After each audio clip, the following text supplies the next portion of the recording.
You're one of the most respected actors in Hollywood, and you decide to risk it all for a piece of performance art.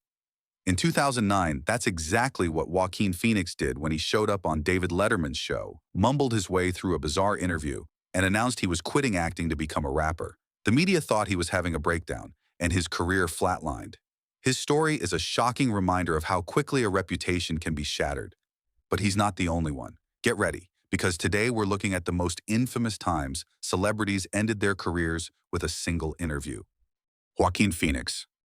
This has to be one of the most bizarre and career-damaging stunts in late-night history.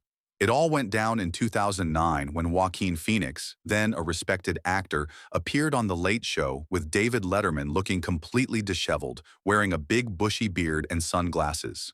Throughout the entire interview, Phoenix was mumbling, evasive, and seemed completely checked out, leading Letterman to openly mock him with lines like, "What can you tell us about your days with the Unabomber?"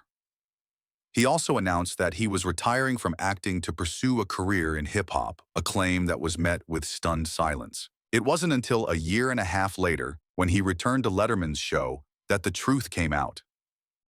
Part of my life for a long time, you know, and so it's weird to like come out and stage in front of people and just talk about it, you know, so. While the entire appearance was later revealed to be an elaborate piece of performance art for his mockumentary I'm Still Here, the damage was immediate and severe. The media and Hollywood genuinely believed Phoenix was having a public breakdown, and as a result, he stopped receiving quality scripts from producers who were afraid to work with him. It took several years and a string of critically acclaimed performances for him to finally recover from the fallout of his bizarre, career-risking stunt. Piers Morgan. The aftermath of these interviews marked pivotal, career-altering moments for Piers Morgan on both sides of the Atlantic. In the United States, his tenure at CNN was already struggling with poor ratings when the tense 2014 exchange with Chelsea Handler occurred, where she bluntly called him a terrible interviewer, or not paying attention to her. Morgan tried to save face, claiming that his guests needed to be interesting enough to keep his attention, but Handler wasn't having it. "This is your show," she told him. Even pay attention for 60 seconds. You're a terrible interviewer. Well, you just weren't keeping my attention. That's Well, more but an issue that's for you not than my me. problem. Well, it is your problem. This is your show. You have to pay attention to the guests that you invited on your If show. they're interesting, You have to pay attention to the guests that you invited on your show. The most brutal moment came when she looked him in the eye and said, "Maybe that's why your job is coming to an end." Shortly after his show was canceled, effectively ending his run on the American network. He then returned to the UK to co-host Good Morning Britain, where he found himself in an even more explosive situation. Following his controversial remarks about Meghan Markle, a heated on-air confrontation with his co-presenter, Alex Beresford, ended with Morgan dramatically storming off the set.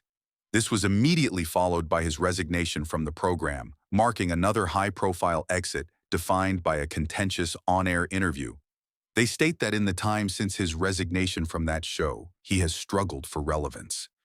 Lance Armstrong. This interview is one of the most significant falls from grace in sports history. For years, Lance Armstrong was more than a cyclist. He was a global icon, a cancer survivor who had achieved the impossible by winning the Tour de France 7 consecutive times. But his career was dogged by persistent rumors of doping, which he vehemently denied for over a decade. The House of Cards finally collapsed in 2012 when the United States Anti-Doping Agency released a damning report, stripping him of all his titles since 1998. The final nail in the coffin came in January 2013, when he sat down with Oprah Winfrey for a bombshell interview. In this moment, the lies finally stopped. With the whole world watching, Armstrong looked directly at Oprah and, with a simple yes, admitted to using a cocktail of banned substances, including EPO, testosterone, cortisone, and human growth hormone, to fuel his victories. He confessed that his entire narrative of triumph was one big lie. The admission not only confirmed the widespread cheating in the sport, but also destroyed the legacy of a man once considered a hero. In the aftermath, his remaining sponsors like Nike dropped him, costing him millions and leaving his reputation in tatters. Paula Abdul. This interview from 2007 was a classic case of a celebrity interview going viral for all the wrong reasons. The guest was American Idol judge Paula Abdul, who was on to promote the show's latest season. However, from the moment the interview started, something seemed off. Abdul appeared disoriented, giving delayed and slurred responses to the host's questions. The bizarre and rambling interview, filled with strange bouts of laughter, immediately led to widespread speculation that she was under the influence. While Abdul later dismissed the accusations as lies, the interview became an inescapable part of her public image. The viral moment cast a shadow over her career, and just 2 years later, she left American Idol after a dispute over her salary and largely dropped out of the public eye for a while. Katherine Heigl. In Hollywood, an actor's reputation is everything, and for a time, Katherine Heigl's was on shaky ground. The trouble began in 2008 when, in an interview with Vanity Fair, she criticized the blockbuster comedy she had just starred in, Knocked Up. She branded the movie a little sexist and critiqued the way it portrayed women, a move that frustrated many, considering she chose to be in the film. The situation was made worse a year later when she starred in The Ugly Truth, a film that was widely panned by critics as being misogynistic. The combination of these events, on top of a growing reputation for being difficult to work with, gave already hesitant directors another reason to be cautious about casting her. In a later interview, Heigl addressed the difficult and rude labels, explaining that she believes in standing up for herself and being treated with respect. She acknowledged that leaving Hollywood for a time helped her learn to voice her opinions more graciously and that she now aims to be more thoughtful about what she says publicly. Megan Fox. In the late 2000s, Megan Fox was on a meteoric rise, launched into global stardom by the blockbuster Transformers franchise. But her time at the top came to an abrupt end after a now infamous 2009 interview with the British magazine Wonderland. Talking about her experience on set with director Michael Bay, Fox made a shocking comparison, stating, "He wants to be like Hitler on his sets, and he is." She also called him a nightmare to work for, and recounted a story from when she was 15 on the set of Bad Boys 2, where Bay's solution to her being too young to hold a drink at a bar was to have her dancing underneath a waterfall getting soaking wet. The fallout from the Hitler comment was catastrophic.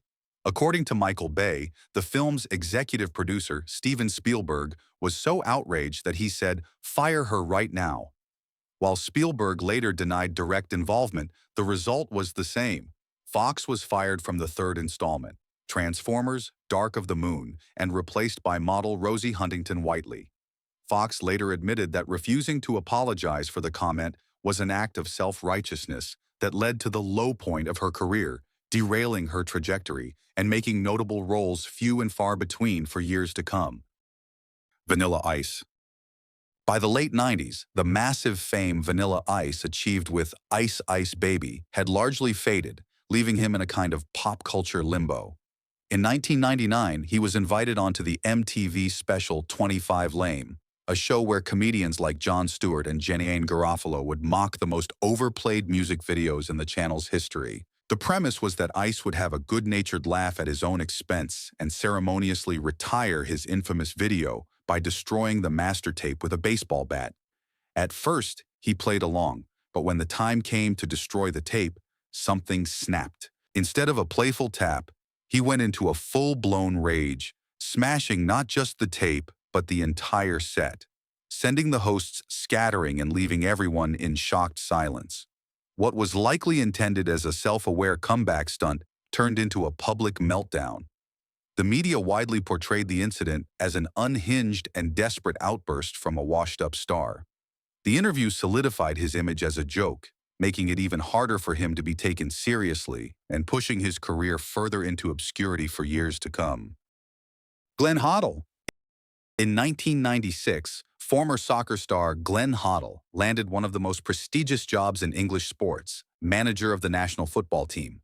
But his tenure came to a crashing halt in 1999 after a shocking interview with the Times newspaper, where he discussed his spiritual beliefs. In the interview, Hodddle defended his relationship with a faith healer and elaborated on his belief in reincarnation. The career-ending moment came when he implied that disabled people were being punished for sins in a former life. The backlash was immediate and severe.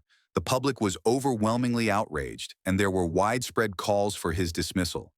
Just a few days after the interview was published, Hodddle was sacked as the England manager. While he continued to work as a manager and pundit, he never again reached the same heights of prestige, his career forever tarnished by that single, disastrous conversation. Giuliana Rancic. Giuliana Rancic had been a fixture on E! News for years, most notably as a co-anchor on the popular show Fashion Police. But her career took a major hit in 2015 after comments she made about actress Zendaya's appearance at the Academy Awards. Zendaya, who was 18 at the time, wore her hair in dreadlocks on the red carpet. During the Fashion Police broadcast, Rancic joked that Zendaya looked like she smelled of patchouli oil or weed. The backlash was immediate and intense, with many viewers and celebrities labeling the comments as racist and ignorant. Zendaya herself responded with a thoughtful and powerful statement, calling out the ignorant slurs and stereotypes. Although Rancic issued multiple apologies, both on social media and on air, the damage was done. The controversy led to a shakeup on the show and ultimately forced Rancic to step down from her role as an E! News anchor, a position she had held for years. Roy Keane. For over a decade, Roy Keane wasn't just the captain of Manchester United. He was the embodiment of the club's fierce, winning mentality. A decorated leader who had guided the team to numerous trophies, his relationship with legendary manager Sir Alex Ferguson seemed unbreakable. But that all came to a stunning end in 2005 after an unaired interview on the club's own television channel, MUTV. Following a humiliating 4-1 loss to Middlesbrough, Keane sat down for what should have been a standard post-match analysis. Instead, he launched into a brutal and systematic takedown of his own teammates, questioning their effort and professionalism in a segment that became known as Roy Keane Plays the Pundit. The criticism was so savage that the club's hierarchy, including Sir Alex Ferguson, was horrified. The interview was immediately pulled, and the club ordered that all footage of the segment be destroyed. The fallout was swift and absolute. Ferguson, feeling his authority had been challenged, agreed to terminate the contract of his own captain. Keane played a brief 6-month stint at Celtic before retiring, a startling fall from grace for one of the club's greatest ever players. The interview left his relationship with Ferguson in shambles and brought a shocking and premature end to his legendary Manchester United career. From shocking confessions to disastrous on-air meltdowns, these interviews are a brutal reminder of how a few wrong words can bring a whole career crashing down. It's the moment the mask slips and the world sees something they can't unsee, proving that in Hollywood, your biggest asset can also be your greatest liability. Which interview do you think was the most career-ending? Let us know in the comments below, and if you want more shocking celebrity moments, don't forget to like, share, and subscribe. Thanks for watching. For